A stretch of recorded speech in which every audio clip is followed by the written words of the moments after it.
يهده الله فلا مضل له ومن يضلل فلا هادي له وأشهد أن لا إله إلا الله وحده لا شريك له وأشهد أن محمدا عبده ورسوله يا أيها الذين آمنوا اتقوا الله حق تقاته ولا تموتن إلا وأنتم مسلمون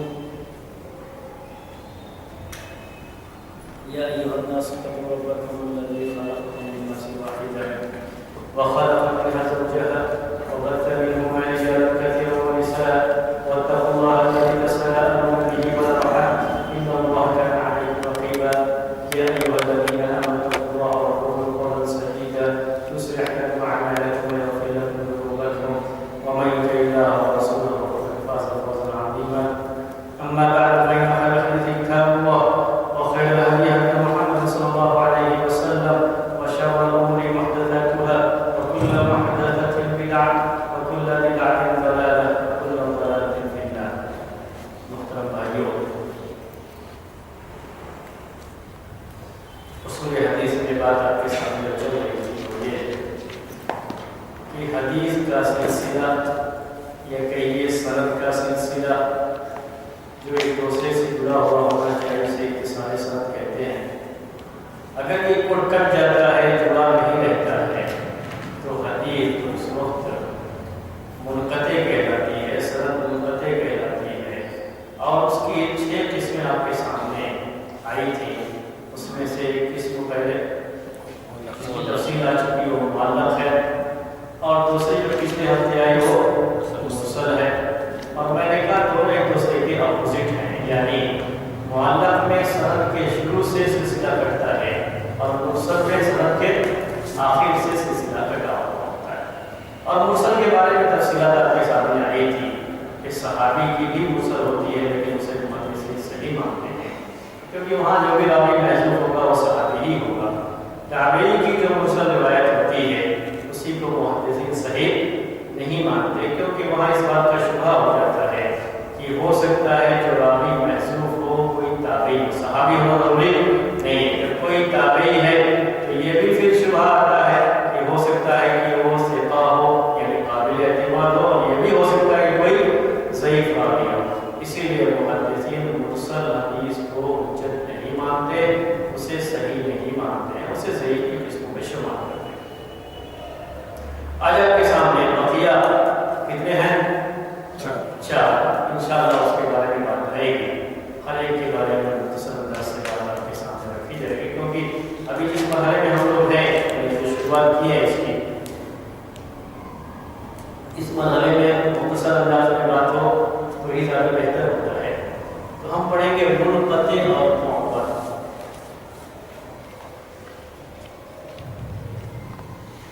6 میں سے 2 ہمارے پاس آ گئے ہیں، معلق اور مرسل. اس کے بعد ہے منقطع، معضل، المدلس اور کہتے ہیں المرسل.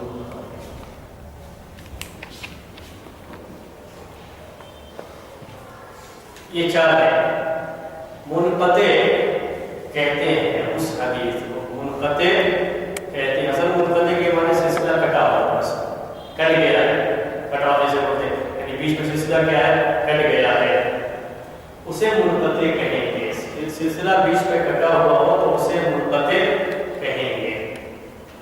منقطع محدثین کی اصطلاح میں کہتے ہیں اس حدیث کو جس میں کوئی ایک راوی حذف ہو. کوئی ایک راوی سند کے کسی بھی حصے میں ایک راوی، اس میں شروع اور آخر کی بات نہیں ہے. شروع اور آخر کا معاملہ نہیں ہے بلکہ صرف کیا ہے؟ تعداد یاد رکھنا رہتا ہے. تعداد اس میں یاد رکھیے. اس کے پہلے آپ جو معلق اور مرسل آئے گا رکھنے کا طریقہ یہ ہوتا ہے کہ اس پہ جگہ یاد رکھنی ہوتی ہے، تعداد نہیں. معلق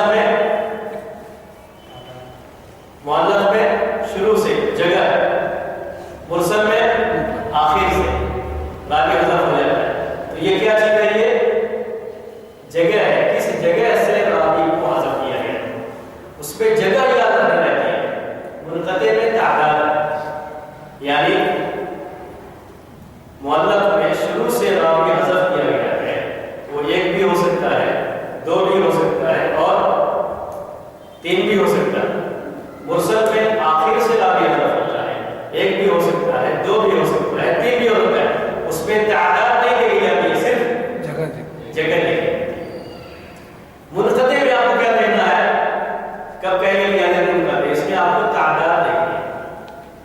سند میں چاہے جس جگہ پر بھی ہو، سند کی جگہ شروع میں ہے، درمیان میں، آخر میں، یہ سب آپ کو نہیں دیکھنا، کس جگہ پہ وہ نہیں دیکھنا، صرف کیا دیکھنا ہے؟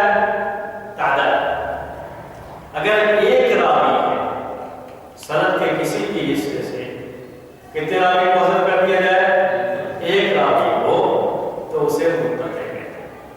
اسی طریقے سے اگر ایک سے زیادہ بھی ہے لیکن وہ ایک جگہ سے نہیں ہے بلکہ ایک سے زیادہ جگہ سے ہے، تب بھی منقطع کہتے ہیں۔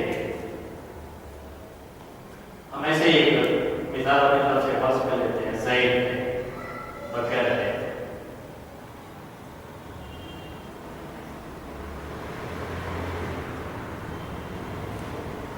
تھوڑی دیر کے لیے مان لیجیے یہ سند ہے، یہی اصل سند ہے کہ راشد کی روایت عمر سے ہوتی ہے، ان کی روایت بکر سے ہوتی ہے، ان کی روایت زید سے ہوتی ہے، لیکن ہم کو دوسری سند ملی تو اس میں ایسے ہے راشد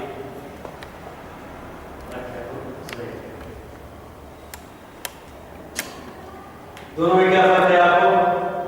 بیچ میں اس میں راشد اور بکر کے درمیان عمر بھی ہے، اس میں راشد اور بکر کے درمیان عمر نہیں، تو یہ عمل اس میں سے حذف ہو گیا، یہ سلسلہ کٹ گیا ہے، یہاں پر بالکل جڑا ہوا نہیں ہے، بیچ میں سلسلہ یہ کٹ گیا ہے، اس کو منقطع کہا ہے، اسے منقطع، اس میں صرف تعداد دیکھی جاتی ہے، ایک راوی ہے ہم اسے منقطع چنیں گے۔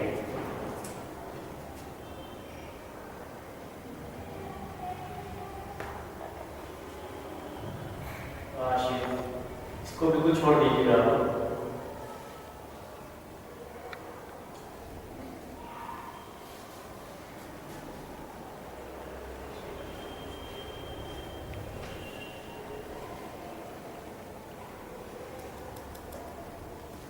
راشد، فاضل، نازل، ساجد اور عابد ترتیب ہے۔ اب دیکھیے ہم اس کو اگلے بناتے ہیں پھر سے، راشد، فاضل، فاضل اور عابد، بیچ میں اس کو بھی حذف کر دیا، پھر اس کے بعد اس کو بھی حذف، اسے بھی منقطع ہی کہا جاتا ہے۔ تو چاہے کسی سند کے اندر ایک ہی راوی حذف کر دیا گیا ہو یا ایک سے زیادہ ہے لیکن ایک جگہ سے نہیں ہے بلکہ دو جگہ سے، تعداد وہی دیکھنی ہوگی، اس میں تعداد ایک جگہ سے ایک ہی راوی ہونا چاہیے تبھی منقطع کہا ہے،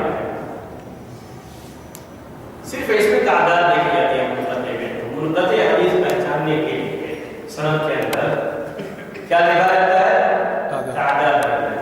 اگر ایک جگہ سے ایک ہی راوی حذف کیا گیا ہے تو اسے منقطع کہتے ہیں، اگر یہ ایک سے زیادہ ہو جائے تو منقطع نہیں کہا، تعداد دیکھی جاتی ہے۔ دوسری مثال یہ ہے، ایک جگہ سے ایک ہی ہے، پھر دوسری جگہ سے دوسرا ہے، اسی سند میں دو راوی ہیں لیکن ایک جگہ سے دو راوی نہیں، ایک جگہ سے ایک ہی راوی ہو تو اسے منقطع کہا جاتا ہے۔ اس کے مقابلے میں معضل ہوتا ہے، تو معضل اور منقطع کو ساتھ میں جوڑ کے دیکھیے گا، جیسے ہم نے کہا معلق اور مرسل کو، ایسے ہی منقطع اور معضل، معضل میں بھی تعداد دیکھی جاتی ہے۔ یہ کیا ہے؟ معضل میں ایک جگہ سے کم دو راوی ہیں، معضل میں ایک ہی جگہ سے دو ہو یا دو سے بھی زیادہ ہو تو اسے معضل کہا جاتا ہے، یعنی تعداد دیکھی جاتی ہے، اس میں جگہ نہیں دیکھی جاتی۔ تو منقطع کب کہیں گے؟ جب ایک راوی حذف کیا ہے، جگہ دیکھے اگر شروع میں ہے، درمیان میں یا آخر میں، یہ سب نہیں دیکھنا، صرف تعداد دیکھنی ہے۔ اگر ایک راوی ہے حذف، ایک جگہ سے ایک ہی راوی حذف ہے تو اسے منقطع کہا جاتا ہے، اگر ایک ہی جگہ سے دو راوی یا دو سے بھی زیادہ ہے تو اسے معضل کہا جاتا ہے۔ یہ دونوں کے ساتھ یہ جوڑنا ہے، منقطع اور معضل میں تعداد دیکھی جاتی ہے، جس راوی کو حذف کیا گیا اس کی تعداد دیکھی جاتی ہے، معلق اور مرسل میں جگہ دیکھتے ہیں، کس جگہ سے حذف کیا گیا ہے۔